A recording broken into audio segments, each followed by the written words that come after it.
cuando lean o si leyeron el libro van a ver que Lenin agarra dos elementos centrales. Dice, primero es un Estado que defiende la explotación capitalista. Entonces, si vos querés superar eso y conquistar una sociedad que no se base en la explotación del hombre por el hombre, o del hombre por la mujer, o viceversa, digo, no podés tomar ese Estado, porque el Estado capitalista está moralmente articulado alrededor de eso. Y hay un segundo elemento, que es que el Estado se basa en dos instituciones centrales, que es el ejército, es decir, un ejército profesional articulado para defender y que a veces están boludeando en los cuarteles, pintan los árboles, la mitad blanco y la otra mitad lo dejan pintados, lo que hacen los militares, pero cuando las papas queman, esos cuarteles se activan y son sectores absolutos, y aparte del rol que juegan las policías de manera cotidiana, pero las Fuerzas Armadas y de Seguridad están organizadas para defender esa propiedad privada. Entonces, si no pasa nada, si hay cooptación, si hay pasividad, etcétera, juegan un rol más cotidiano, pero cuando no, surgen, se ocupan las calles. Entonces, ese ejército no se puede ocupar, y es una discusión que a veces tenemos con un montón de corrientes, incluso que se dicen trotskistas, que te dicen, vos podés ir y le pasás el volantito al policía. No, eso no va, no.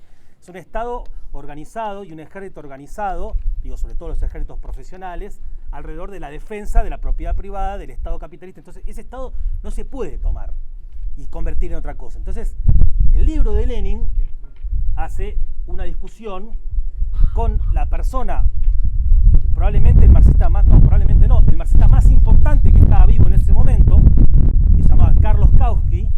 Digo que no hace falta que todo el mundo, pero anótenlo y después si les da interés vayan a leer lo que dice Lenin y también lo que dice Kautsky.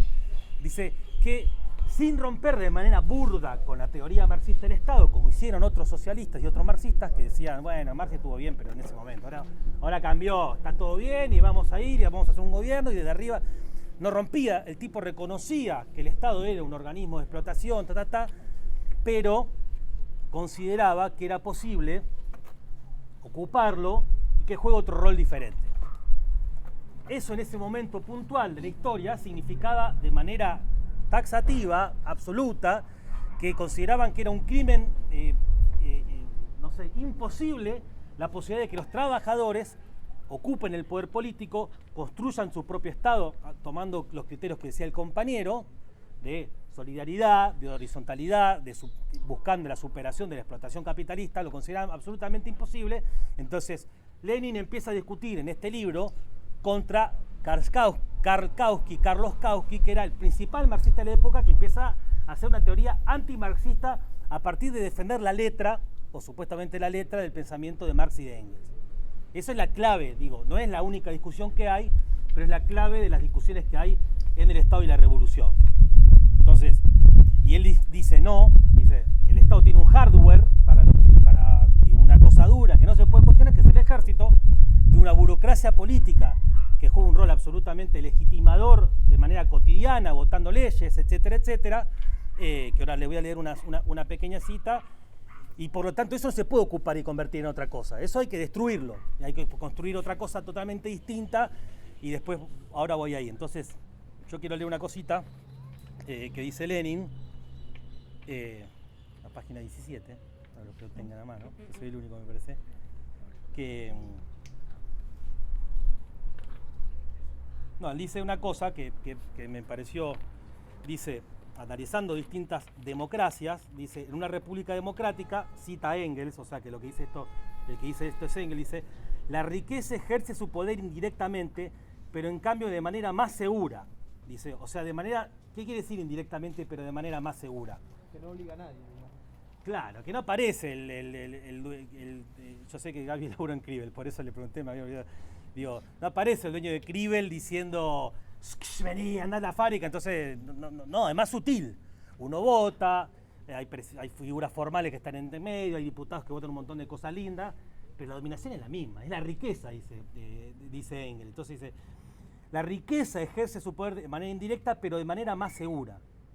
Y después dice, la corrupción directa de funcionarios como un mecanismo, y después dice, y el otro mecanismo es un mecanismo, la corrupción de funcionarios, y el otro mecanismo es la alianza entre el gobierno y la bolsa, dice. La alianza entre el gobierno y la bolsa. ¿Qué le sugiere esto? Digo, corrupción de funcionarios y la alianza. Piensen en esta semana en Argentina. ¿qué votación hubo donde uno puede decir, mira, ahí veo la alianza entre el gobierno y la bolsa? Que pagaron la deuda. ¿Cómo? Que legalizaron pagar la deuda. Claro. En el Fondo Monetario. Se votó en el Congreso, votaba a mano alzada por todos los diputados excepto dos, todos los macristas, Macrigato, Macrisi, todo, se borró eso y aparecen, votan los macristas y los que suceden al macrismo, el kirchnerismo votan una ley para los mecanismos formales para negociar una deuda, es decir, la legitimación de la deuda externa. Entonces, una alianza entre el gobierno y la bolsa. Y acá tomo el concepto de gobierno no en el sentido del gobierno electo, sino entre una clase política, una casta política, que más allá de las determinadas diferencias electorales, discursivas, etcétera, etcétera, defienden determinados intereses que consideran que es imposible cuestionar. Entonces, Engels, que escribe esto en el siglo XIX, una alianza entre el gobierno y después la otra discusión que es la corrupción directa de funcionarios, es decir, que el capital ejerce, bueno, a alguien más Franco, ¿cuándo se vio la corrupción directa de funcionarios de manera más brutal? Sí, claro, en el menemismo, la votación de la ley de flexibilización laboral con De la Rúa, digo que me refería, bueno, que es parte del menemismo, la ley Banelco, o sea, se llama ley Banelco, digo, porque dicen que los tipos le pusieron una Banelco a cada uno, una frase que inventó Moyano, que le llevaban maletines con 1 millón o 4 millones de dólares, porque aparte había uno, bien por los senadores, a cada senador, y votaron una ley que significaba la liquidación de conquistas de las clases trabajadoras, es decir, alianza de la riqueza y el gobierno, o de la bolsa y el gobierno, y corrupción directa de funcionarios. Nos referimos a eso, o Engels, o Lenin, o nosotros nos referimos a eso, que hay. Pero lo que decía el compañero, digo, esto se votó, un congreso formal con gente votada, y levanta pagar una deuda externa que va a significar liquidar las condiciones de vida por generaciones. Entonces, formalmente, el Estado funciona, nadie puede cuestionarse, votó legalmente, incluso no, lo que no hizo Macri, lo hizo ahora el Frente de Todos, digo, pero para socialmente defender determinados intereses que son absolutamente perniciosos, nocivos para los trabajadores. Entonces, para hablar, lo que decía antes, de la vigencia de ese tipo de cosas. Entonces, decíamos que si el Estado es un organismo de clase, entonces no se puede tomar. Y y Lenin cita un ejemplo en este libro de un momento en que los trabajadores y el pueblo en general, no solo los trabajadores, tratan de no tomar el Estado para que haga otra cosa de lo que estaba predestinado a hacer, sino que tratan de hacer una experiencia diferente, un poder obrero y popular distinto. ¿Qué ejemplo cita? ¿Cómo? La Comuna. Claro, la Comuna de París. ¿Alguien puede sintetizar qué es la Comuna de París en 4 renglones? Lauti. Fue un levantamiento obrero y popular en París en medio de la guerra franco-alemana, ¿no? Prusiana. Prusiana. Claro, no existía Alemania todavía. Claro. Un levantamiento, pero ¿qué hace? Primer toma de gobierno estatal por los trabajadores. Claro, porque levantamientos ya habían habido, digo, muchos. Es la primera vez que que sectores populares ejercen una especie de gobierno propio.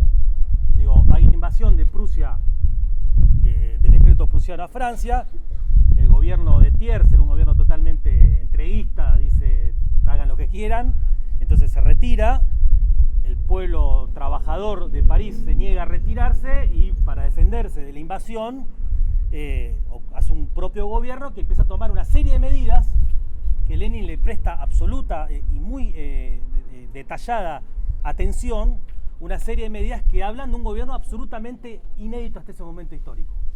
Entonces, cito las medidas que hace. Crea una guardia popular en reemplazo del ejército profesional, que aparte de un ejército que después termina reprimiendo a la comuna en alianza con los prusianos, es decir, termina invadiendo su propio país para liquidar la posibilidad de una revolución obrera que se extienda al resto de Francia.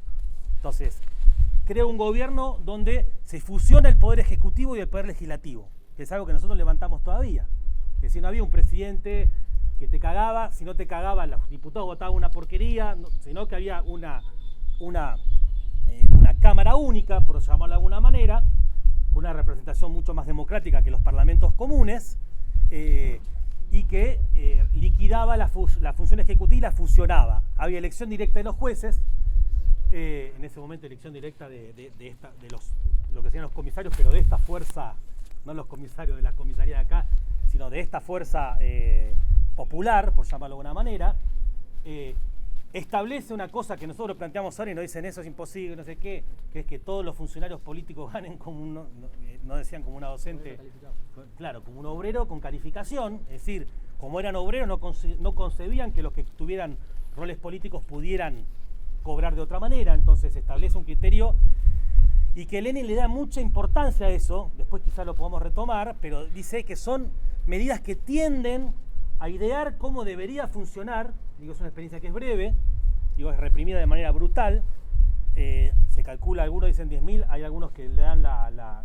cifra de 30.000, digo, yo no me acuerdo porque es la misma cifra que los desaparecidos en Argentina, digo, o sea, no se tolera y hay una represión en conjunto entre el ejército prusiano y la burguesía y el ejército francés porque no se podía tolerar que esta experiencia se difunda, se continúe en el tiempo y sobre todo se establezca, se consolide, entonces lo reprimen de manera brutal. Entonces, ahí, más allá de los errores y de algunas polémicas que es en su momento Marx, que estaba todavía con vida, y Engels, digo, le dan mucha importancia a la Comuna de París y discute contra todos los charlatanes que decían es prematuro, hay que darle tiempo, todas esas cosas. El tipo decía, y no solo, Lenin dice una cosa muy importante, dice, Marx y Engels no solo discutían el heroísmo de la Comuna, o sea, no estaban diciendo, mire, hicieron un desastre, pero fuerza, estuvieron bien, se la bancaron, no, empiezan a analizar cómo esto hablaba del tipo de Estado por el cual tenían que pelear los socialistas. O sea, salda de manera práctica una discusión teórica que tenía, digo, el marxismo y Marx y Engels en particular, con distintas corrientes de pensamiento. En primer lugar, los anarquistas, que opinaban que uno podía tomar el poder y después el Estado se abolía, la abolición del Estado. Se extinguía. Más bien esa es la posición de Marx y de Engels. Que cuando bueno, ahora después vemos. Claro, se extinguía, Lo abuelan. se extinguía. ¿Cuál es el presente perfecto? Abolir. ¿Qué? No sé. Se abuelan, o sea, se convierte en abuelo, se abuele. No, creo que no existe, digo, porque bueno, eso, ya quedó eso. Discuten diciendo, no, mirá, no se puede abolir, pero al mismo tiempo empiezan Lenin toma esta discusión para decir, miren, se empiezan a tomar medidas que prefiguran la idea de que ese Estado se va, en algún momento, cuando no juegue el rol que juegan los Estados, que es... Cuando ya sea proletario, digamos. Sí, Ahí digo, empieza el proceso para... sí, no, ellos, bueno, después vamos a eso, pero ellos, Lenin opina y explica, y Marx y Engels también ya hablan de eso, digo, que la toma del poder no significa, es un Estado proletario, es un Estado, digo, todavía, pero empieza a tomar algunas medidas que van a permitir que el Estado poco a poco vaya extinguiendo, reduciendo sus funciones, digo, y sobre todo cuando no existan ya funciones de opresión de clase que ejercer, va a jugar un rol superfluo, innecesario.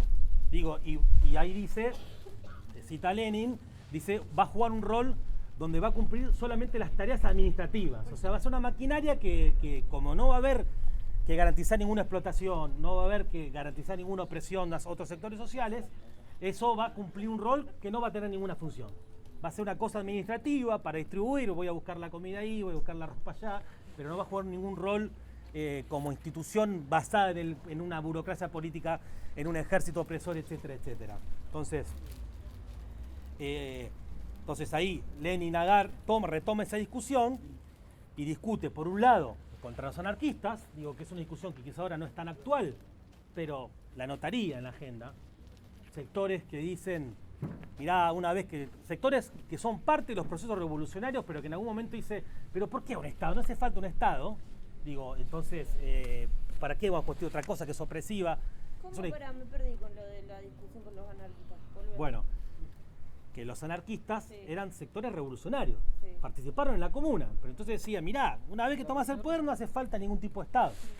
No hace falta, y el Estado, como es un organismo jerárquico, despótico, que ejerce el poder, es algo que reproduce las prácticas de la clase dominante, entonces hay que abolirlo.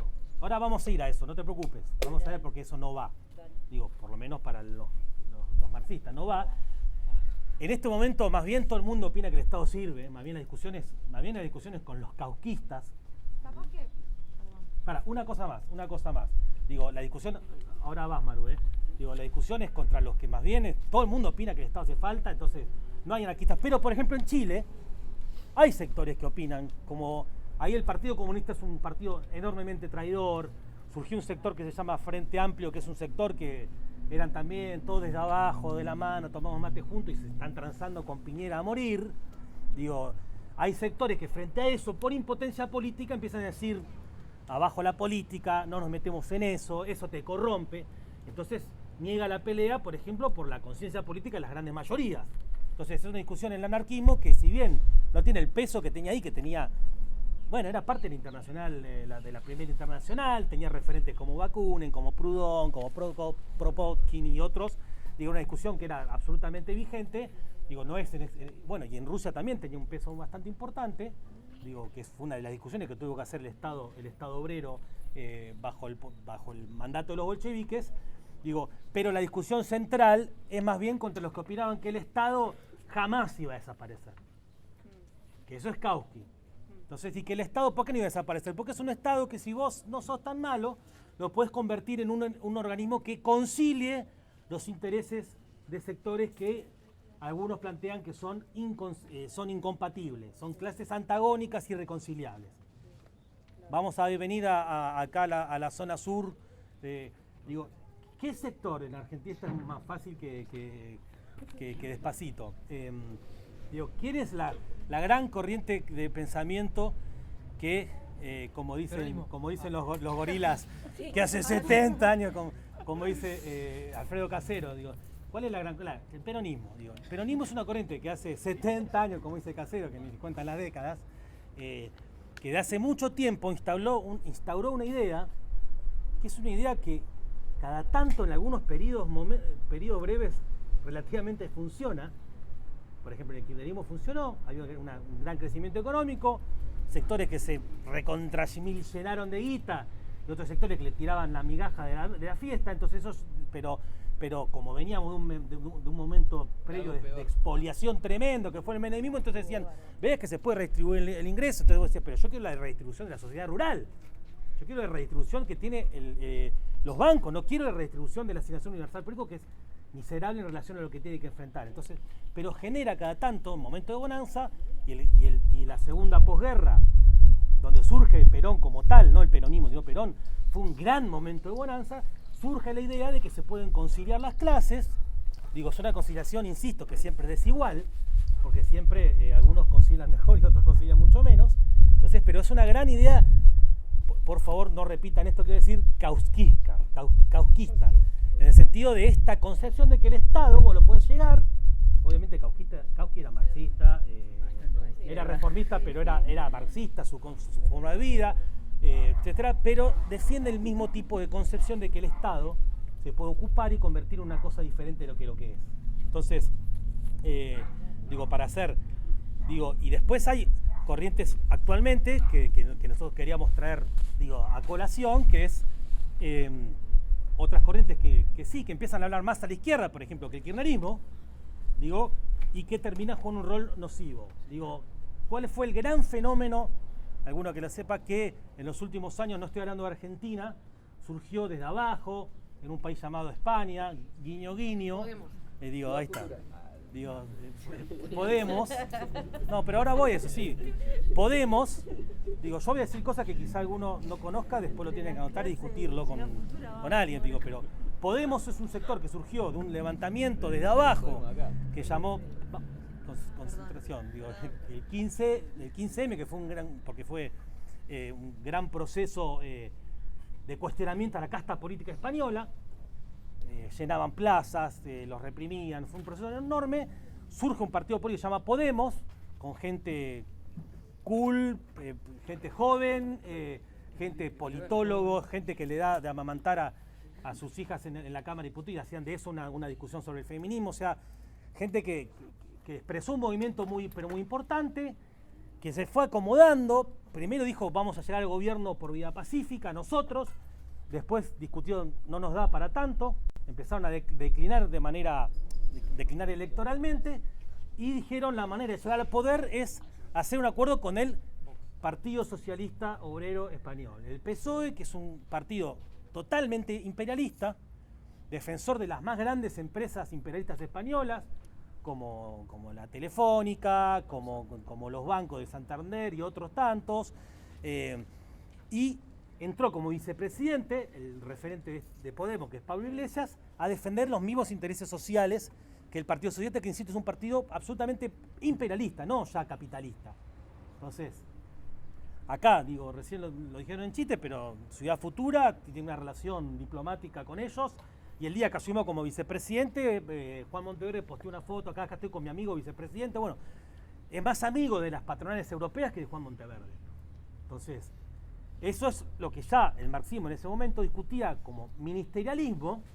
Esto no es ministerialismo, sino que es vicepresidencialismo, digo, porque ministerialismo eran corrientes del socialismo que decían, si yo le pongo un ministerio de desarrollo social, de trabajo a un gobierno burgués, desde ahí trato de cambiar las cosas. Bueno, obviamente Rosa Luxemburgo, Trotsky, Lenin y otros no tan de izquierda decían, eso no va, no, sos un adorno de un gobierno burgués.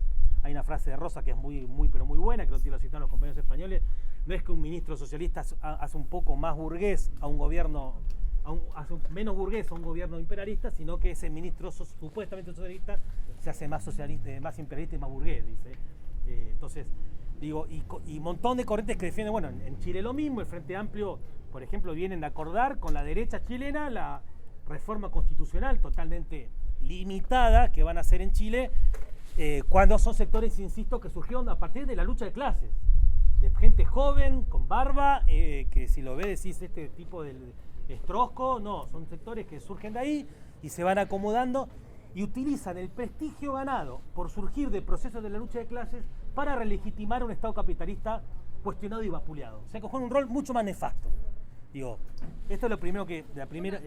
Para seguir con eso, me parece como que un ejemplo actual y que tenemos de reciente es como, por ejemplo, Patria Grande o el PCR votó para que esté el barcote, la base militar yanqui en las costas argentinas, o sea, diciendo también, diciendo que levantan la política progre, terminan votando juntos con las coaliciones que les convienen, por intereses propios. Y en el caso de Patria Grande votó a favor de la o sea, en la misma semana, en el mismo día, votaron a favor de hacer ejercicios militares. No, el PCR se ausentó en esa votación.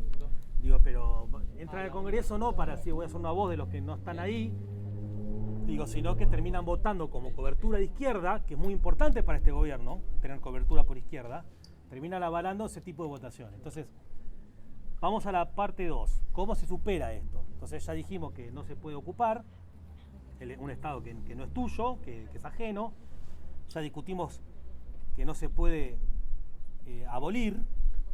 Digo, esa es la discusión de que no se puede ocupar, que quizás responde a algunas cosas a una concepción que a veces hay, que te dicen, bueno, si la izquierda tiene 2 diputados, mete 3, mete 4, un día va a tomar atacado, mete 10, si eso, bueno, eso creo que quedó claro, lo iba a hacer como pregunta, pero no va a ser una pregunta muy tonta, queda claro a partir de lo que estamos planteando, que... Eso es lo que le pasó a la socialdemocracia alemana, que en un momento, o sea, los tipos tenían un poder dentro del Parlamento que creo que era hasta más de la mayoría, que tenían mayoría dentro del Congreso alemán y que en algún sentido, por no perder lo que habían conquistado, no querían avanzar en poder tomar el poder directamente. Bueno, sí, pero yo más bien refiero lo contrario, porque ellos eran, sí, la socialdemocracia alemana, que son el partido de Kautsky, que es con el que discute Lenin, es un sector que no era revolucionario.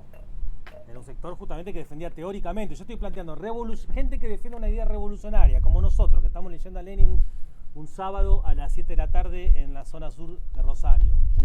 Entonces, gente abnegada. Digo, ¿no puede ir ganando 1 o 2 diputados y llegar al poder sin vender los principios como hizo la socialdemocracia alemana? Tommy. ¿Por qué no se puede? ¿Cómo no? O sea, no se puede cambiar o sea, por lo mismo que discutíamos, no se puede cambiar el mismo Estado. Entonces, metemos más diputados, metemos más ministros, pero terminás siendo un ministro más burgués. ¿Qué pasaría? Porque el Estado está armado para que esté lo de arriba. Claro. Entonces, como que Lleguemos nunca terminás a ese manejando el momento. mismo Estado burgués. Claro, Estado primero porque está armado para que no pase. Y pónganse que hay un error en la Matrix y pasa. Y entonces hay un ascenso de los trabajadores de sectores populares y una izquierda. El ejército está como Para, fue voto, para, como para eso. bueno, por eso. Entonces, digo, hay un error, están con la guardia baja, la clase política está muy... Y un sector, como pasó en Chile, o en lo que dije yo, el Frente Amplio y de Podemos, un sector más radicalizado, empieza a ganar posiciones. Digo, ¿qué pasaría si sucede eso? Empieza a ganar, mete diputados como parte de un proceso de ascenso de huelga, de asambleas populares, entonces mete... ¿Qué pasaría? La burguesía no va a dejar que... La burguesía no va a dejar que eso pase. Sí, la justicia, ojalá, yo negocio, si la justicia anotame ahí. Bueno, un ejemplo, por ejemplo, en Chile, Pensemos, claro, pensemos, digo, los 70, ¿qué pasó en los 70?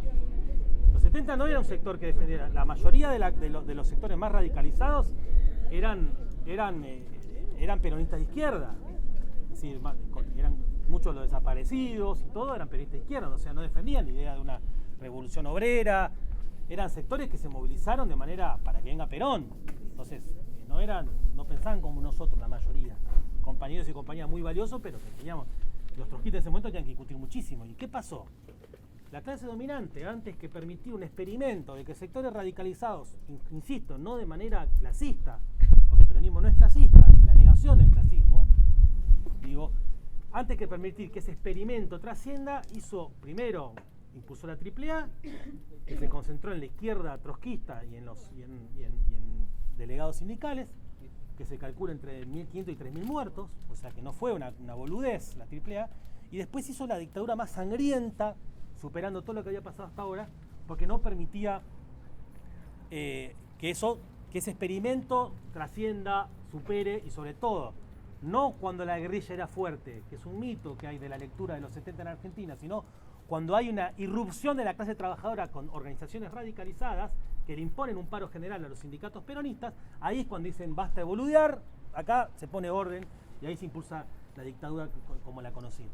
Entonces, El ejemplo de Allende también está bueno para pensar eso. el ejemplo de Allende por el otro lado del mostrador.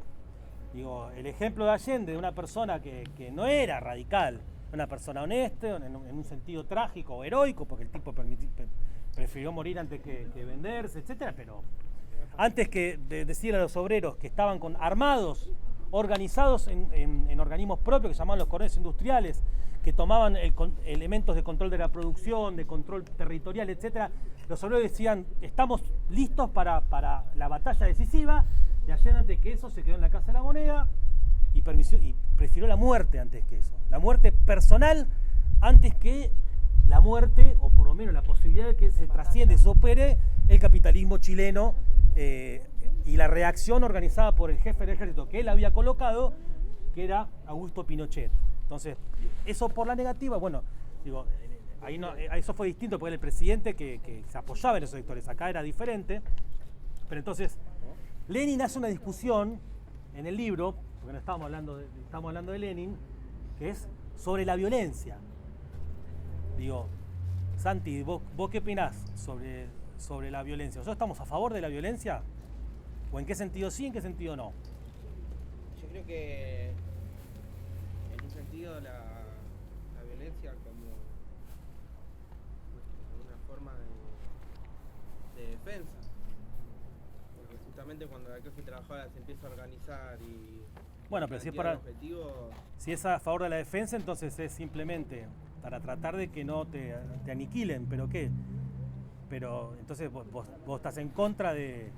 Igual si hay un Estado obrero, si nosotros decimos que el Estado es un elemento de opresión de una clase sobre otra, en un Estado obrero, el Estado obrero va a ser el que oprima a la minoría capitalistas o burguesas. Claro. Claro, que la burguesía no te va a decir, bueno, sí, tomen no, bueno, propiedad privada. Claro. Son tres cosas distintas que están muy bien. Digo, en primer lugar, cuando vos empezás un proceso cuando la clase trabajadora, sectores populares empiezan un proceso revolucionario, la atacan, la reprimen. Entonces, la clase trabajadora se defiende. Digo, pero es una concepción pasiva, no, pasiva no, pero negativa de la violencia. Es la autodefensa. Es decir, bueno, yo me organizo, incluso tengo un nivel de armamento, como para evitar que me repriman y me maten, que maten delegados, que secuestren, autodefensa. Digo, pero hay otro nivel que es, si vos decís, mira, yo tengo una idea que está buena, yo quiero terminar la explotación capitalista y conquistar una sociedad en la que no haya un sector que vive del otro, que no haya un sector que está despojado de los medios de producción, otro sector que vive de esos medios de producción, y eso va a hacer que todo el mundo viva mejor. Al superar el capitalismo vamos a conquistar un nivel de excedente muy superior, o sea, va a haber abundancia, no escasez, y eso va a permitir que todo el mundo tenga lo que necesite. Entonces, que esa es la idea que defendemos los comunistas. Está buena, pero si defendemos esa idea, y vamos y decimos, che, mirá, te juntás mañana con el dueño de Electrolux, por poner un nombre. Che, mira, yo tengo esta idea. No va a estar contento. Digo, porque defienden intereses. Entonces, hay un nivel. La pregunta era, ¿estamos a favor de la violencia? Filosóficamente, nosotros estamos en contra de la violencia. Por lo menos yo me hago cargo de esto que estoy diciendo. Voy a hablar como hippie en eso. Nosotros filosóficamente, claro, nosotros estamos a favor de conquistar una sociedad donde la violencia sea indeseable, innecesaria, casi que ni se aparezca en la realidad. Porque hay violencia, no, desde ya que si hubiera comunismo seguramente va a haber determinado nivel de crimen, yo creo que va a ser reducido hacia lo máximo. No va a haber crímenes de odio, digo, por opresión, como no va a haber rugbyers que maten a pibes diciéndole negro de mierda, paraguayo, haciendo pesar su nacionalidad dominante, su género dominante, su clase dominante. Eso no va a existir. O sea, ni hablar la violencia estatal. Digo, entonces, estamos filosóficamente estamos en contra de la violencia, estamos por la superación de la violencia, pero sabemos que defender intereses colectivos, que defender ideas que trasciendan al capitalismo como tal, que liquidar la propiedad privada de una minoría social que oprime a una mayoría absoluta de la sociedad, eso genera una reacción, que es lo que decía el compañero, que es absolutamente violenta. Entonces, nuestra visión Lenin discute la violencia no en el sentido de nos vamos a defender de que no nos pasen a valores, que no nos maten. No está hablando de eso, está diciendo, si estamos peleando por un gobierno de la clase social que es mayoritaria, eso va a generar una reacción que no se la puede enfrentar sin la utilización de violencia, que no la queremos, que no la buscamos, pero que no la podemos evitar. Surge, lo tenés que hacer. Entonces, ¿por qué? Porque el Estado obrero, por decirlo de alguna manera entendible, no deja de ser un organismo de opresión de clase. No deja de ser. Lenin explica que eso no da para tomarlo acá, pero da para que después lo desarrollemos. Lenin explica que es un Estado, un poco lo dije de antemano, que va a ir cumpliendo cada vez menos funciones hasta que, bueno, citando a Engels y todo, hasta que se extinga, hasta que deje de jugar el rol que juega, hasta que desaparezca como tal. No la abolición al otro día de tomar el poder, como dicen los anarquistas, sino una extinción producto de que no juegue un rol, es decir, como no haya más. No va a ser necesario. No va a ser más necesario, pero antes va a ser muy necesario. Y Lenin, acá hay momentos que te confunden porque hay momentos que habla como anarquista, pero Lenin no era anarquista. O sea, más bien nadie acusa a Lenin de anarquista. Lenin lo acusan del centralizador, el del partido. Y el tipo dice, no sé si dice frases cuando lo lean o si lo leyeron, dice. Pero dice Engels, dice, no se puede organizar una fábrica, dice, un taller sin ningún nivel de verticalidad. Dice, no se puede, tiene que haber democracia absoluta, dice, pero no puede haber, no puede ser que, y sobre todo, si no se puede organizar una fábrica, menos se puede organizar una guerra civil, sin algún nivel de centralización. O sea, el Estado del que habla Lenin es un Estado que va a cumplir roles represivos. Pero ¿cuál es la diferencia que dice respecto de todos los estados anteriores, incluyendo el capitalista? Y que los anteriores reprimían a la mayoría. Exactamente, está afilado el compañero. Que todos los estados, sobre todo el capitalismo, ejerce el poder de una minoría ínfima sobre una mayoría absoluta. Entonces, Lenin hace un juego de palabras, dice, la democracia capitalista es despótica, no dice despótica, pero algo por el estilo, y la dictadura, que es un concepto horrible, dictadura del proletariado. Aparte acá, después la dictadura del 76 cobra otro, pero Lenin dice, ¿cómo? La primera vez que lo leí, me asustó. O sea, Bueno, sí. dije, ¿qué onda? Hay un montón de socialistas que también les agarra pánico como a Lea y dicen, dejemos de decirlo, pero no es que no les gusta la palabra, sino que no les gusta el concepto. Entonces Lenin dice, es horrible la palabra, no la buscamos, pero no hay otra más precisa. Porque es una mayoría social, como dice Marx en el manifiesto, dice, nos acusan de querer abolir la propiedad privada, pero se niegan a decir que la propiedad privada ya está abolida para el 9/10 de la sociedad.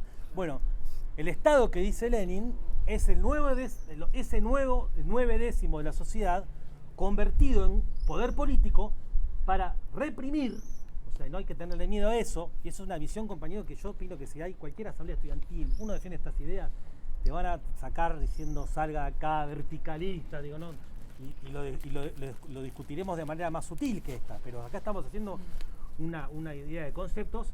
Digo, es un Estado que va a reprimir la inevitable, formidable resistencia de gente acostumbrada a vivir sobre la base de oprimir al 9/10 parte de la sociedad.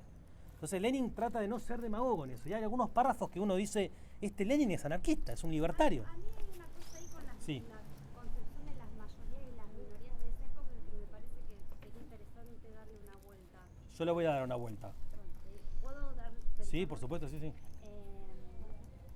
Yo creo que más que pensar que porque eran mayoría merecían o tenían derecho a ejercer esa violencia, lo que pensaría es que era una violencia que acotaba y que recaía sobre la injusticia, sobre la desigualdad, digamos, en pos de una sociedad más humanitaria, más igualitaria, y que esos valores justifican la violencia y no la diferencia de cantidad. Sí. Igual Lenin nunca Nosotros dice. La mayoría en Argentina lo padecemos mucho con los peronistas, que en nombre de su mayoría creen que tienen la verdad, digamos. Yo eso lo Pero cuidaría. dice la mayoría que a su vez de la mayoría explotada. No, Claro, pero eso está claro. Esa aclaración hoy, después del siglo XX, de los abusos del estalinismo, de la importancia del reconocimiento de las minorías de todo tipo y de la diversidad y de las disidencias, ser minoría no es algo negativo, digamos. Como que en esa época sí se hablaba de eso y está bien, pero hoy, situándolo, creo que habría que precisarlo un poquito No, más. yo coincido, yo iba un poco a eso. Digo, estamos hablando de una mayoría que no solamente tiene un elemento constitutivo negativo, que es ser oprimidos, sino que es una mayoría que pelea por la superación del conjunto de los agravios, de las opresiones por género, por clase, de la xenofobia, o sea, que busca una superación de la explotación capitalista como procedimiento económico y de las opresiones que segrega el capitalismo como forma de atomizar y dividir al proletariado y a las clases populares y a los sectores no proletarios, pero sectores populares. Entonces, esa mayoría pelea, o la idea es que pelee, no es pelea, no es algo inevitable, ontológico, como se dice, sino que pelea por la superación de los agravios de la explotación capitalista y de los agravios que generan todo el sistema de opresión de clases. Entonces, desde ese punto de vista, la violencia que ejerce una mayoría sobre una minoría, primero tiene que ser reducida a lo mínimo, o mejor dicho, es la manera de reducir a lo mínimo la violencia, los combates, la sangre, digo, que no es un deseo de nadie, y yo quiero ahora hacer una referencia sobre esto, sino que es una manera de economizar la violencia que genera el capitalismo, que es una violencia de una minoría sobre amplios sectores sociales, no solo la clase trabajadora, sino que hay otros sectores oprimidos, las disidencias sexuales, bueno, lo que mencionaba la compañera, entonces es una mayoría que no solamente porque es mayoría, sino por el objetivo por el que pelea, reduce la violencia y es una manera de ejercer una violencia para evitar una violencia mayor y para superar la violencia como un periodo histórico del conjunto de las formas del Estado. Entonces, no sé si era... entonces, y lo otro, a lo que voy, es que nosotros de ninguna manera concebimos a la violencia como una estrategia. ¿Y por qué digo esto? Porque hay sectores que sí lo consideran. Hay momentos, por ejemplo, la guerrilla en Argentina, si uno ve encuestas, tuvieron enorme popularidad en los primeros años, enorme, absoluto, o sea, pero porque había una crisis del Estado más de conjunto, entonces las organizaciones guerrilleras tenían, y en los últimos años... No, además hacían trabajo social, era otra la relación con la gente sí, al principio. Sí. Después se fue... pero quizá que Joan Montonero no dejó de hacer. El ERP sí fue una espiral más. Pero Montonero no dejó de hacer trabajo social, pero ya después de Montechingolo, Azul, fueron un desastre. Entonces, digo, el terrorismo en ese caso no era individual, pero el método terrorista, por decirlo de una manera, o tomándolo de Chile, digo, muchas veces genera el efecto de lo que plantea Franco, que es que sectores medios que en otro momento lo legitimaban, o medios o no medios, digo, sectores obreros que están en contra, absolutamente los gira. Trotsky, para hablar del terrorismo individual, esto no es terrorismo individual, pero quiere decir para el método de la violencia, tomando la violencia como estrategia, decía, se disipa el humo del revólver, porque era gente que iba y mataba a un funcionario zarista, se disipa el humo del revólver y aparece todo el peso represivo del Estado con una legitimidad nueva hasta ese momento. Bueno, entonces nosotros no estamos a favor de la violencia como tal. Por eso a eso me refería con la frase hippie de que estamos filosóficamente en contra, porque estamos por la superación de la violencia. Y lo consideramos solo en la medida que es inevitable. Entonces esto era lo segundo. Lo primero era... Hay un ejemplo que está bueno, que sí. es la toma del poder en Rusia. O sea, no es que los soviéticos fueron armados hasta los dientes a liquidar a toda la burguesía a que se le ponía adelante. Porque fueron tomar sectores estratégicos como, digamos, las comunicaciones, los transportes. Entonces fueron tomando, digamos, diferentes sectores que hacían tener, digamos, efectivamente tomar el poder sin una violencia extrema de liquidar lo que se iba por antes. Después no, se resistió. Pero más o menos, digo, no, eres al revés. Te voy a hacer una enmienda. Digo, a eso me refiero con que es una manera de economizar la violencia. No, al revés. Era tal el nivel de armamento y de organización que ya tenía el proletariado ruso que no hizo mucha falta usar la violencia. Entonces, claro, en la toma del poder en Petrogrado... Y los soldados, y tener... No, por eso me refiero...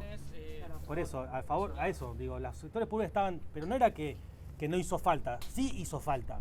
Si no lo tenían, los iban a aniquilar como cucarachas. Y no estábamos hablando acá de Lenin, sino de Kautsky y dando cursos de Kautsky. Porque le iban a hacer boleta a todos.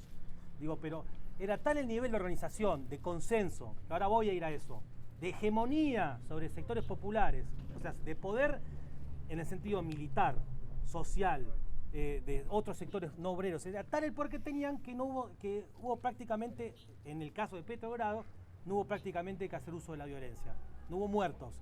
Fue la toma de poder más pacífica cuando dicen, no, fueron sangrientos, no pasó nada. Y tomaron, entraron, ocuparon todo, no había que reprimir, básicamente. Pero era porque tenían ese peso social, armamento y todo eso, no por lo contrario. No es que lo lograron después. Eso era lo disuasivo. Lo disuasivo, es decir, lo que evitaba que otros se hagan los vivos, era que tenían un peso social y un armamento incuestionable. No sé si se entiende, Lea. No, sí, yo veo ese sentido. Por eso, una enmienda, digo, no estaba mal, pero... Estado armado, si no hubiesen podido resistir, obviamente que eso no hubiese sucedido. Claro, exactamente. O sea, a lo que quería ir era en eso, era que no es una cosa loca de evitar la violencia en sí misma. No, todo lo contrario. Todo lo contrario, incluso... Al tener, digamos, la fuerza de las armas, no es que salió a matar gente a lo loco, obviamente que tenía ese armamento previo para que no sea necesario. Eso es lo que digo. Bueno, primero, Estado y clases. Segundo, cómo enfrentar o destruir al Estado que nosotros definimos. Y quería decir una tercera parte, que es... Marx explica en el Manifiesto Comunista, digo que el capitalismo tiende a generalizar, a universalizar a la clase antagónica del capital. O sea, para desarrollarse a sí mismo, el capitalismo tiende a extender, generalizar, fortalecer socialmente a la clase trabajadora que lo va a enfrentar, que es el proletariado. No sé si recuerdan, pero tiene una frase muy linda que es: da luz a su propio sepulturero, dice Marx, que escribe... ¿Hay un poquito de agua?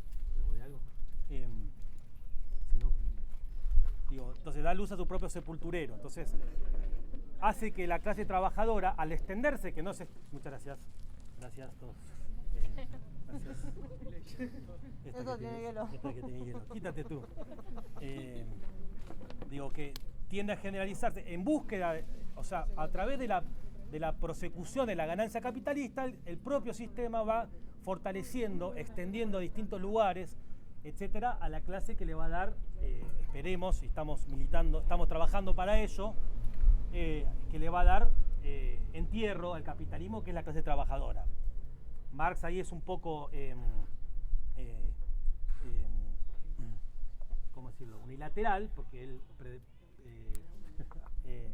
prefigura lo que él llama la proletarización y explica que hay una tendencia a liquidarse la clase media y que eso fortalece, bueno, eso en términos, relativamente no pasó, digo, porque hay grandes sectores de clases medias, porque el capitalismo generó mucha riqueza, hay otros sectores que son sectores intermedios, pero lo que sí tiene razón es que la clase trabajadora, producto del desarrollo del capitalismo, se extendió de manera absolutamente a niveles impensados incluso en la época de Marx. Y incluso cada revolución, entre comillas, cada avance que da el capitalismo, insisto, para explotar sectores, para sacar nuevas tasas y regiones para obtener ganancia, va fortaleciendo a la clase trabajadora como tal. ¿Cuál fue el último gran proceso que permitió que esto sea creciente más todavía en la economía mundial? La globalización. No, ahora me refiero recientemente, los últimos 20 años. ¿En qué sector nuevo que antes no había tanto? China. Claro. No se entiende la pregunta. Seguramente, digo. Yo decía que el capitalismo, cuando persigue su sede de ganancia, va fortaleciendo la clase que va a ponerse en contra. Entonces yo dije, últimamente, y que cada avance que el capitalismo, entre comillas avance, porque siempre es brutal y monstruoso, y China es justamente ejemplo de eso, va produciendo un fortalecimiento de su enemigo. La última gran transformación capitalista en las últimas 2 décadas fue el pasaje de China hacia una gran economía capitalista, digo, y eso hizo que ingresen al rubro de asalariados a millones y millones de campesinos que ahora son parte de la clase trabajadora como tal. Entonces, y que no fue solo en China, digo, es en Vietnam, es en Indonesia, es en Corea del Sur, montones de sectores de la clase trabajadora asiática que hacen que los obreros asiáticos y las obreras asiáticas sean el último gran batallón que se sumó a este proceso que digo, a este ejército en potencia de la clase trabajadora que el propio capitalismo va creando frente a sí mismo mientras se desarrolla. Así que va fortaleciendo objetivamente, es decir, todavía no porque tenga conciencia de ello, de su rol, de su lugar, va fortaleciendo la clase trabajadora. Lenin en el libro agrega otra cosa más, digo, que es un poquito más subjetivo, es decir, ya no es objetivo. Objetivo me refiero a millones de obreros que tienen lugares claves que están en todo el mundo. Bueno, Lenin dice que el capitalismo va haciendo algo con los obreros, los va instruyendo. ¿Se acuerdan de esa parte? ¿Alguno que lo haya leído? ¿Vos te acordás o estás? Habla del operativo que sería después gestionar el Estado, ¿no? Más. Porque están como sí. muy acostumbrados. Cuando habla de que la alfabetización y... Exactamente, eso. Sí. Decilo. No. Dice que sí, claro, pero no es por obreros calificados. Dice que el capitalismo de conjunto califica a los obreros. Dice, los va enseñando, en un momento exagera, dice, cita a Engels que dice, el mundo va a ser una gran escuela y una gran fábrica, dice, o algo por el estilo, o una gran oficina y una gran fábrica. Dice, el capitalismo, al necesitar obreros con un nivel de calificación, que sepan manejar una máquina, que no se arranquen dedos, aunque el capitalismo hace que eso suceda todavía, pero necesita un nivel de comprensión, va calificando obreros porque los alfabetiza, los organiza, conocen el procedimiento de las máquinas, conocen el proceso de la distribución, conoce cómo funcionan organizaciones burocráticas que los jefes no tienen la menor idea de cómo funcionan. La contabilidad, hay un montón de cosas que Lenin lo hace para pensar cómo esos obreros pueden prefigurar, organizar y jugar un rol dirigente en un Estado. Y entonces dice, el capitalismo ya está calificando a esos obreros, está instruyendo a determinados manejos que la propia ideología capitalista trata de decir que los obreros son boludos para eso, que jamás lo podrían hacer. Esa es la clave. Entonces, cuando fue el 2001, yo me acordaba cuando leía a Lenin, que una obrera de la fábrica Bruckmann, que después se sumó al PTS, una vez no era del PTS, una fábrica que re pequeña, pero que jugó un rol bastante importante en el proceso del 2001 en Capital Federal, organizando marchas masivas porque ocuparon la fábrica cuando el patrón lo sacó, Entonces un periodista le pregunta, ¿y usted está en la fábrica, le están ocupando? Y ella dijo, sí, estamos ocupando, estamos produciendo. Y dijo una frase que es espectacular. Yo, si se te ocurre un eslogan, ahí está Simón, que conoce de manejo de los medios y las redes. Digo, si te ocurre, dijo, si podemos manejar una fábrica, podemos dirigir un país, dijo. Y es espectacular. ¿Qué quiere decir? Que los capitalistas son parásitos, que controlan el Estado, pero que no saben cómo es, o sí saben, pero de conjunto, el que organiza, el que pone play, el que organiza todo, es la clase trabajadora. Entonces dice, si nosotros sabemos el circuito productivo, si sabemos producir, si sabemos todo eso, podemos también pensar la idea del poder político, que el propio capitalismo segrega la idea de que es una cosa, no, es imposible, no es imposible que lo hagan. ¿Y qué son los hombres? ¿Qué son gente que vota cosas absolutamente nocivas? No son necesarios. ¿Cómo? Que en realidad no son necesarios los capitalistas. Claro, pero estas ya no son los capitalistas necesarios a nivel productivo y social, pero aparte que los obreros tampoco están vedados de pensar el poder político. No hay una necesidad de ser abogado para pensar el poder, como te trata de explicar el capitalismo. ¿Por qué? Porque los obreros se van haciendo determinado manejo de cuestiones que incluso te ven, yo me acuerdo, no importa, no voy a poner un ejemplo porque va a confundir muchísimo, pero van conociendo determinados procesos que los hace amigarse, pensar, prefigurar la idea de gente que está hoy absolutamente despojada, separada del poder político, pero que si llega al poder político y hace, retomando el ejemplo de la Comuna de París, de la Revolución Rusa, no van a estar perdidos como perro en un bote. Digo, no va a ser así. Esos son la propia ideología que genera el capitalismo, que trata de explicar que los obreros son boludos y que solamente pueden pensar en ser objeto de explotación y nunca sujeto de liberación. Y esa es la clave de lo que cuando trata de explicar Lenin de esa calificación que da que le da el propio que el propio capitalismo, obviamente que no alcanza con eso. No alcanza con dirigir una fábrica para en un sentido la frase de Celia era parcial. Digo, hace falta un montón de cosas más que conocer el proceso productivo para pensar por el país. Hace falta saber que te tenés que organizar, que tenés que reprimir, pero ahora voy a eso. Pero sí plantea la idea de que una clase que la tratan de convencer de que está separada y que debe estar separada del poder, porque el poder es, como explica Lenin, tarea de una burocracia profesional que se dedica a, fusionada con la riqueza, a gobernar para los que son dueños de los medios de producción. Entonces, para ir a la recta final, entonces, nosotros estamos haciendo esta discusión en el marco de que, primero de que vuelve la lucha de clases. Creo que eso ya no está en discusión. Yo me acuerdo con los que militamos desde hace algunos años más, nosotros teníamos que explicar que la lucha de clases existía. Yo estudié en la Facultad de Ciencias Sociales y en una donde la gente te decía que no había sociedad, que no había clases sociales, que ya está. Entonces, hubo un momento que era, bueno, ahora no hay que discutir eso. En Chile no creo que haya alguien que, mira, yo te voy a explicar, existe la lucha de clases. Te van a mirar y decir, sí, vengo de, mira, no, tengo olor a gas, estuve con el matapaco. Entonces, hay determinado piso, que nosotros estamos haciendo discusiones en el marco de que determinadas cosas que antes había que discutir teóricamente, ahora está más demostrado prácticamente, o empieza a demostrarse más prácticamente. Es decir, nadie puede decir que no hay tendencias de los sectores populares a decir no soporto más lo que me ofrecen socialmente. Eso es más como un consenso, es más como un piso. Quizá hay otro tipo de piso que está más en discusión, que es, tomando esto último que vengo diciendo, que es el rol que tiene la clase trabajadora. Eso durante los 90 fue absolutamente puesto en cuestión, pero todavía es puesto en cuestión.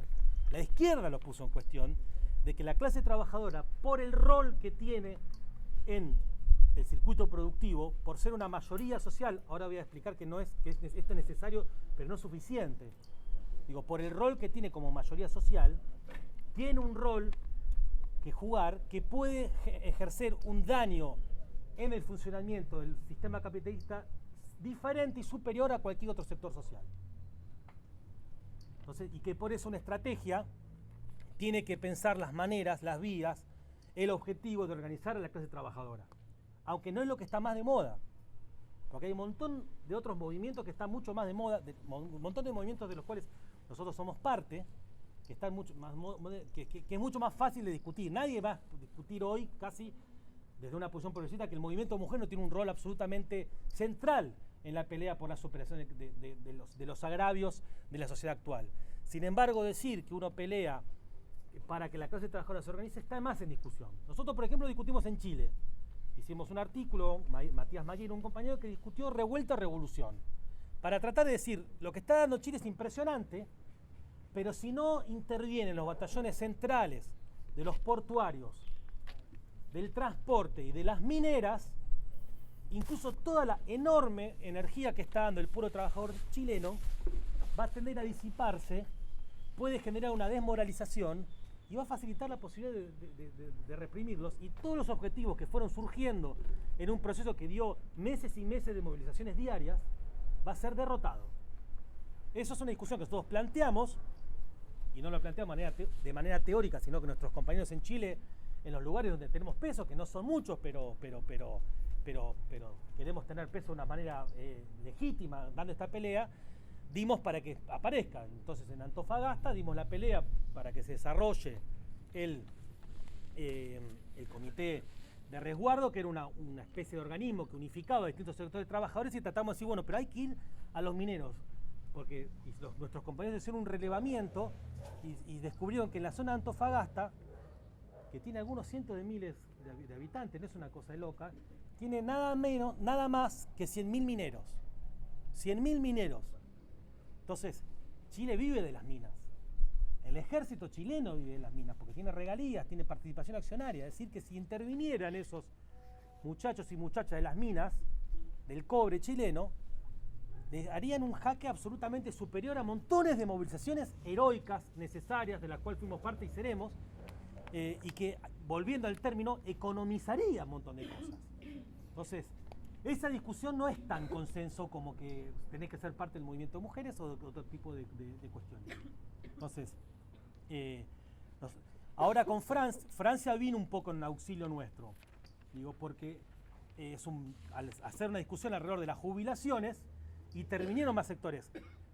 Hay una cosa que es muy interesante, digo, que es que las direcciones sindicales juegan un rol absolutamente canalla, pero hay sectores, sobre todo en el transporte, de los colectiveros y de los maquinistas, o sea, de los trenes, que como son socialmente originarios de sectores más hechos mierda, por ejemplo, hijos o turcos o marroquíes o libaneses o argelinos, sufren no solamente una opresión de clase, sino odian básicamente a la forma en que se expresa el Estado francés de manera diaria contra ellos, jugaron un rol absolutamente de vanguardia en superar a las conducciones burocráticas del movimiento obrero. Entonces, paralizaron el transporte. Hace 50 días que hay una especie de huelga, no es una huelga general porque los sindicatos se niegan, pero en algún sentido jugó en algún momento un rol de huelga general porque paraliza el transporte urbano y el transporte de pasajeros, lo cual garantiza una gran parte del funcionamiento de la normalidad capitalista en un país como Francia. Entonces, nosotros a partir de la experiencia de Francia, que no es muy conocida, y que nosotros la difundimos también la difundimos por eso, porque no es muy conocida, y porque no quiere que se conozca, y porque los propios dirigentes sindicales evitan que se conozca, digo, tratamos de hacer una discusión de el rol que juega la clase trabajadora si interviene como sujeto protagónico central. Incluso discutimos un concepto, que lo enuncio para que después se pueda retomar, que es que la clase trabajadora controla algo que por ejemplo, la Facultad de Historia, la carrera de Historia más bien lo denosta en este concepto, que son posiciones estratégicas. Que la clase trabajadora controla determinados sectores que si vos organizás a los trabajadores de esos lugares podés ejercer un rol absolutamente nocivo y dañino al capitalismo, mucho más que si controlás otros sectores, incluyendo sectores de trabajadores. Voy a decir un ejemplo que no se entienda de manera unilateral. No es lo mismo si vos controlás a la clase trabajadora de la industria aceitera de Rosario que si vos controlás a los trabajadores recolectores de cebollas en Mendoza. ¿Eso significa que uno es menos asalariado que el otro? No. ¿Eso significa que a vos te interese menos uno que el otro socialmente? No, de ninguna manera. Nosotros hacemos laburo sobre los trabajadores de la cebolla, recolectores de las viñas en Mendoza. Pero el rol que vos le hacés de daño, si vos lográs paralizar la industria aceitera y los puertos cerealeros en Rosario, es brutal. ¿Eso quién lo sabe? Los propios trabajadores aceiteros, que no por nada tienen la paritaria más alta probablemente del mundo, y si hay otros mundos, seguramente también. Digo, porque mientras uno está, los docentes hacen marchas, van, cantan la cumbia del salario, etcétera, y le ofrecen el 17%, los aceiteros van, hacen así en la mesa de negociación, ¡pum! 500%, un bono de 10.000. ¿Por qué? Sí, 50.000. Digo, ¿por qué? Porque tienen un rol estratégico que es controlar la principal fuente y riqueza de la burguesía lumpen argentina. Por ejemplo, en el último conflicto no quisieron hacer uso de esa comprensión, echaron 50 tipos en Cargill, no quisieron hacer uso de eso, paralizando, que hubiera muy probablemente tenido un triunfo, pero no quisieron. Pero quiere decir que eso queda claro que es un rol estratégico. En Bolivia, yo el ejemplo negativo, que aparte del de Salvador Allende que decía Lea, el otro ejemplo negativo que quería decir sobre la violencia, es Bolivia, donde todos decían no queremos generar violencia, decía el kirchnerismo y los seguidores de Evo Morales. Digo, ayer metieron en cana a 2 ministros del gobierno de Bosé, una represión muy importante, pero bueno, ya perdiste la oportunidad, Octavio, así que volvemos. En Bolivia reprimieron durísimamente a los focos más fuertes del evomoralismo, que eran los campesinos de Cochabamba, pero le dieron muchísima bola el golpismo a la represión al Alto y en particular al bloqueo que estaban haciendo sobre la planta hidrocarburífera de Sencata, porque ahí podían paralizar el ingreso de petróleo, de combustibles a La Paz. Y eso lo habían hecho en su momento y había generado un caos absoluto, entonces le dieron muchísima importancia. ¿Quién le dio importancia? Todos. Le dio importancia el golpismo y le dio importancia el levantamiento, entonces lo rodearon y hubo una gran acción que nosotros reivindicamos, difundimos, etcétera, porque comprendieron que ahí había una posición estratégica. Entonces, el transporte es una posición estratégica. Digo, ¿esto qué significa? O la energía en Francia, que le cortan la luz a los burócratas. Desde ya, claro. Que no quieren hacer paro. Claro, desde ya. ¿Esto qué significa? La energía, el transporte. Que la visión que a veces nos endilgan a los marxistas, y muchos marxistas ayudan, de que cuando hablamos de clase trabajadora, hablamos de obreros con overol que van con su cara engrasada. Nosotros le damos mucha bola al proletariado industrial, pero hay nuevos sectores, los obreros de las energías y los obreros de las telecomunicaciones, que ya no es tomar el telégrafo como en la toma del poder en Rusia. Son los obreros que controlan la fibra óptica, internet, todas las cosas que hacen que, por ejemplo, haciendo enter, haya una fuga de dinero de un banco a su casa matriz en Europa. O sea, eso estamos hablando. Entonces, esas posiciones estratégicas plantean que la visión de clase trabajadora que tenemos nosotros es una visión enormemente enriquecida en relación a la visión que tenía Marx, que era fundamentalmente un proletariado industrial. Porque había, pero igual, ya Lenin y Trotsky, todos no eran boludos, entendían. Entonces, de la toma del poder fue la toma de los telégrafos, del correo, de los trenes. O sea, los tipos entendían que había posiciones estratégicas. Entonces, eso plantea una visión de que eso es irreemplazable. ¿Eso es necesario? Yo decía antes, es necesario. Es necesario, pero no es suficiente. Nosotros tenemos una concepción que lo definimos con el término que a mí me resulta muy simpático, que es hegemonía, que plantea una relación solidaria de reciprocidad, de unidad entre la clase trabajadora y otros sectores que son oprimidos por el capitalismo, por su sexualidad, por sus preferencias sexuales, por su género, por su raza, por su nacionalidad, o sea que son oprimidos. Algunos son aparte oprimidos explotados, pero otros no son explotados por el capitalismo. O sea, no tienen una relación salarial con el capitalismo y que son aliados fundamentales. Entonces eso, nosotros damos una pelea. Por ejemplo, en los distintos trabajos obreros que tiene el PTS, damos una pelea porque a veces son re guapos para pelear por salario, y hay una toma de tierra de gente de Bolivia y los obreros te dicen, denle masa. Entonces nosotros discutimos, no. Y nos matamos por gente que puede ser recombativos para pelear por salario, pero no tienen solidaridad. Lo mismo con el movimiento de mujeres. Tratamos de hacer discusiones con sectores que no le entran. Las discusiones que muy correctamente y novedosamente planteó el movimiento de mujeres no entran de manera tan fértil como en el movimiento juvenil, como en los sectores clase media, etcétera. La fábrica, nos damos pelea para que se entienda la importancia de la pelea por el aborto, de la pelea por ni una menos. Son discusiones que... ¿Por qué? Porque opinamos que la clase trabajadora, como tal, no alcanza para pensar el tipo de lucha de clase que nosotros pensamos. Tiene que organizar a otros sectores oprimidos, tiene que ligarse al movimiento de mujeres, tiene que ligarse a las nacionalidades oprimidas, tiene que levantar la consigna de los pueblos originarios, tiene que defender a los pueblos árabes en Europa, a los negros en Estados Unidos, a los chicanos, tiene que levantar esas demandas, porque es la manera que tiene de organizar una mayoría social que sea incuestionable frente a la minoría capitalista.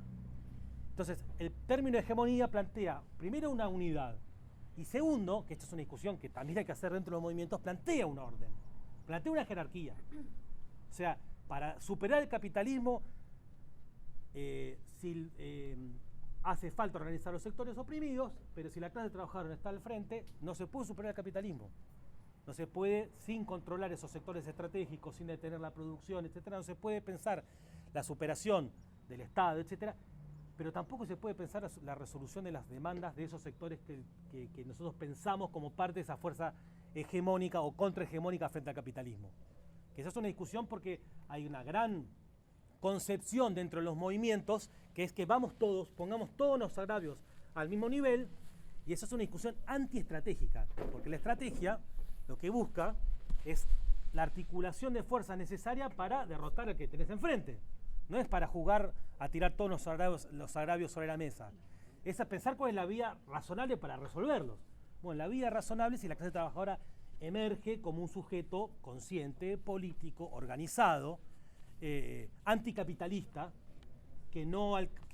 insisto, que necesariamente tiene que ligarse a estos sectores oprimidos, pero tiene que jugar un rol de caudillo, por decirlo de alguna manera que no es muy linda, dirigente, articulador, organizador. Esa por lo menos es la visión que nosotros tenemos. Entonces, eso estamos viendo que surgen organismos que nosotros le damos mucha importancia, que surgen organismos incluso que tienden a emular, a copiar o a demostrar que la experiencia de los soviets rusos no murió en el tiempo.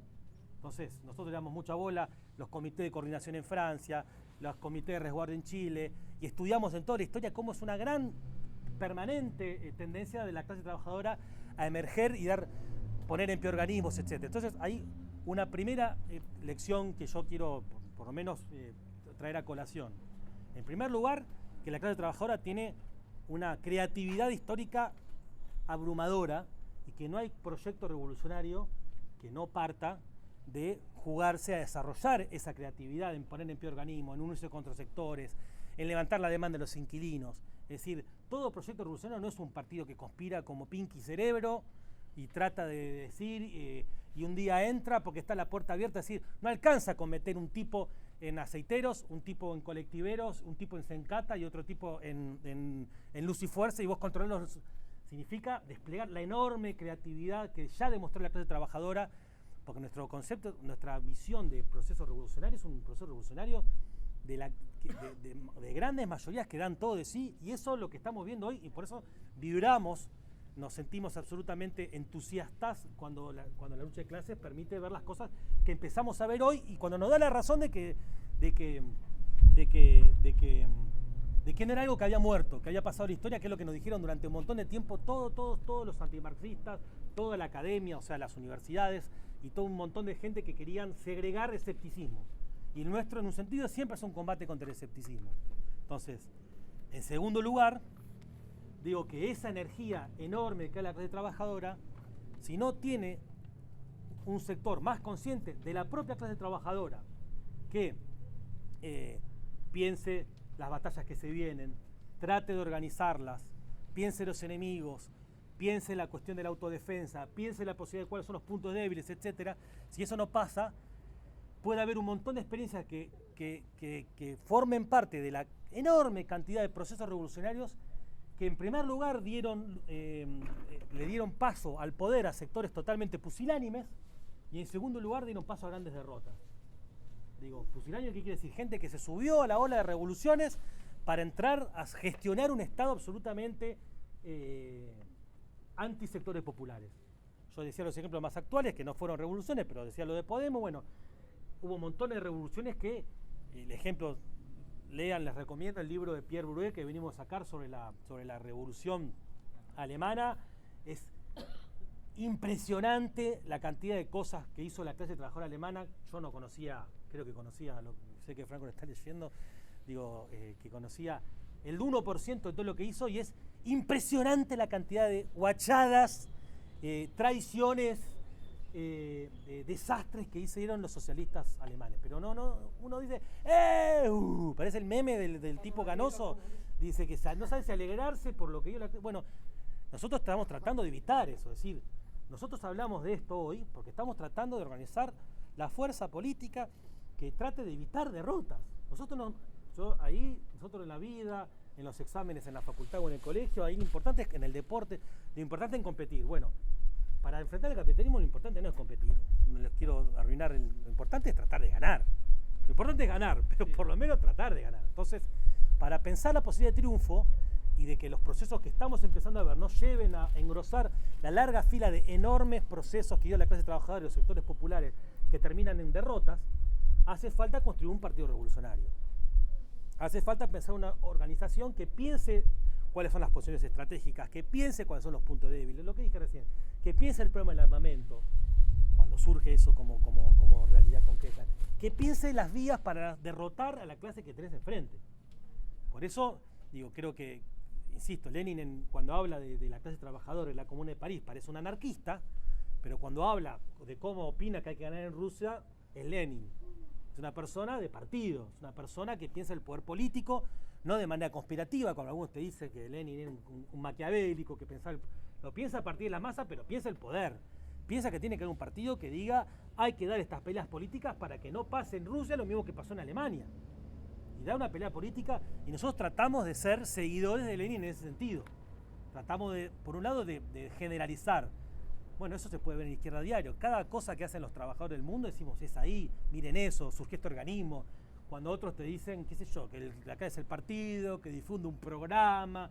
No, la clave es si hay masas que quieran luchar. Si hay eso, vos te puedes tener partidos, programas locales, pero va a quedar en la nada. Entonces, hay una pelea ahí de concepción de partido que nosotros decimos se nutre de impulsar los procesos tal cual son, llevarlos hasta el final, pelear por lo que den todo de sí, pero al mismo tiempo dar las peleas políticas dentro de esos movimientos para que esos sectores se organicen para superar el capitalismo. Y eso es una tarea de poder, es una tarea que no se puede dejar al arbitrio de la espontaneidad, que no es algo que se resuelva por la propia creatividad del movimiento más en sí mismo. Por eso Lenin es Lenin y por eso lo estamos leyendo hoy. Entonces, ahora sí, para terminar, sobre todo para terminar y para que no se termine la voz, digo, yo decía, la clase decía en la mitad del recorrido que hicimos que el capitalismo generaliza, dice Marx, hace que la clase trabajadora se vuelva una clase universal, que es un concepto que a mí me gusta mucho. No es del todo así, pero en el sentido que es la clase que está en el conjunto, digo, y es una clase en ese sentido internacional.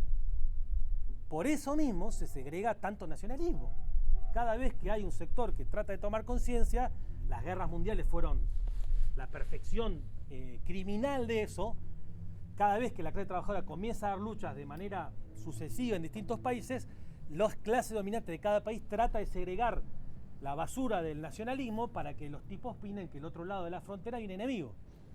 Creo que eso fue una de las cosas más revolucionarias que hicieron los bolcheviques y Trotsky, que fue explicar una frase que hay que defenderla en el medio de una guerra mundial: el enemigo está en casa, dijeron. Entonces, cuando los socialistas alemanes decían hay que unirse todo el país para defender a Alemania, los bolcheviques fueron revolucionarios porque dijeron el enemigo está en casa, y era enfrentar a toda la enorme presión nacionalista, chauvinista, xenofóbica que había en el proletariado ruso, y por eso fueron lo que fueron, grandes revolucionarios que permitieron tomar el poder. Pero eso surge porque la clase trabajadora es internacional y por lo tanto toda práctica debe ser internacionalista.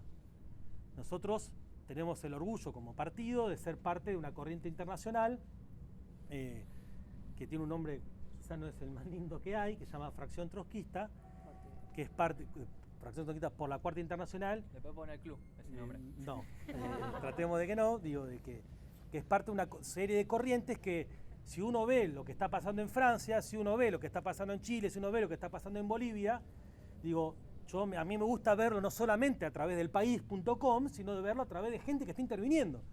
No sé si vieron, pero en Chile uno de los grandes procesos que está haciendo el Estado chileno es contra un compañero que se llama Dauno Totoro, que es compañero nuestro. En Bolivia, inmediatamente después de la represión en Sencata, metieron en cana a un compañero que es compañero nuestro. Y en Francia nuestros compañeros están jugando un rol absolutamente fenomenal, para citar a Jorge Altamira, en el proceso francés, siendo que el principal referente que surgió en toda Francia, digo, que va a los canales de televisión, que discute con los periodistas con una altura impresionante, del proceso antiburocrático que surgió en los trabajadores, es el compañero Anase, que es un compañero de origen marroquí, seguramente no se pronuncia Anase, Anas, pongámosle para quedar más bien, digo, lo cual demuestra que nuestra práctica no es un discurso, sino que trata de sentar la base de grupos políticos en distintos países, al mismo tiempo a partir de una concepción internacionalista. ¿Qué significa una concepción internacionalista? Por ejemplo, hoy entender que en Francia se juega algo muy importante para Argentina, para Chile y para todos lados, por ejemplo.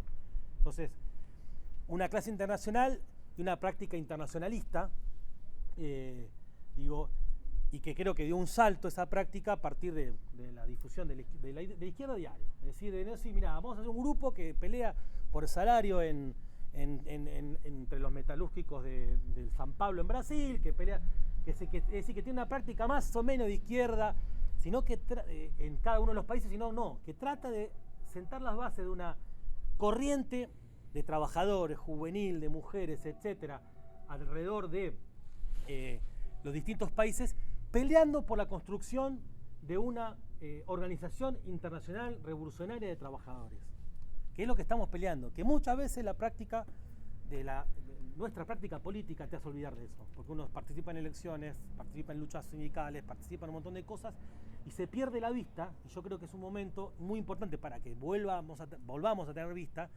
que las peleas que empezó a dar la clase trabajadora a nivel mundial y fundamentalmente lo que está dando en Chile, en Francia quise decir, nos obliga a focalizarnos que somos una corriente que pelea por el surgimiento de una internacional, de una organización internacional de trabajadores, para que las peleas que están dando no sean peleas bien dadas y que digamos, che, estuviste re bien, sino que traten de ganar.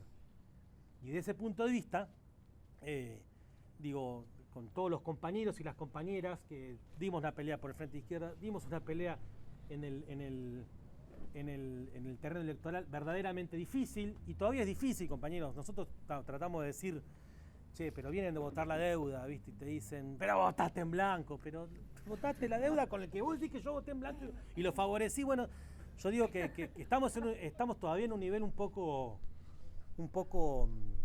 qué sé yo, intoxicado, digámoslo. Pero paciencia, porque no digo, porque el malmenorismo lo que hace es postergar las contradicciones, y lo que están haciendo es postergar las contradicciones. Entonces, todo lo que nos estamos diciendo, que creo que tiene un poco más de eco que hace algunos meses que estaba complicado el momento, digo, pero eso es una pelea que dimos con compañeros y compañeras que dieron una pelea política electoral muy, pero muy difícil, mucho más difícil que en otros momentos políticos, mucho más difícil que la pelea de 2015, que vienen siguiendo con nosotros la pelea de Chile, que da el partido en Chile, en Bolivia, en Francia, etcétera, etcétera, y que eso es un piso muy, pero muy importante, y estas discusiones, y discutir hoy Lenin hasta quedarnos a oscuras en locales zona sur, abrir este local, es una pelea para tratar de convencer de que no hay otra alternativa frente a las peleas que damos que construir un partido con el propio cuerpo, es decir, que militar, que no alcanza con dar determinadas peleas parciales, que las vamos a dar con los compañeros que no quieran militar o que no lo sientan ahora, digo que las vamos a dar, pero que lamentablemente no alcanza con tener una visión simpática de las luchas de clases a nivel internacional, sino tener la comprensión de que si esas luchas no tratan de organizarse, de sentar las bases para nuevas organizaciones, etcétera, son luchas que van a generar una reacción directamente proporcional a su fuerza y las van a tratar de derrotar. Y nosotros, los revolucionarios, los socialistas, somos los que tratamos de evitar la derrota. Entonces nuestra lectura de Lenin, como no podría ser de otra manera, es una lectura partidaria de Lenin. Es un llamado a la militancia. Digo, y es un llamado, obviamente no los que estamos acá, digo, solamente, sino a todos los compañeros que nos acompañan en las peleas, es tratar de explicar que no hay otra alternativa para las peleas que damos que decir construir una organización que trate de que esas peleas no terminen en la nada, no terminen en derrotas, no terminen en reacción. Y en ese sentido, bueno, por eso estamos leyendo a Lenin. Si al principio decíamos que Lenin, ¿por qué Lenin se puso a leer en ese momento? Entonces, para terminar, ¿por qué nos ponemos a leer nosotros a Lenin ahora? Porque el inicio de la lucha de clases, nosotros o la vuelta de la clase trabajadora, no lo hacemos desde el punto de vista de regocijarnos teóricamente, porque las cosas que dijimos teníamos razón, sino para preparar las batallas futuras y el triunfo futuro. Bueno, ese es un poco lo que tenía preparado, que por supuesto me llevó más de lo que tenía preparado, pero bueno, espero que se haya entendido y obviamente que si quieren hacer algún intercambio o acotación, estamos abiertos para ello.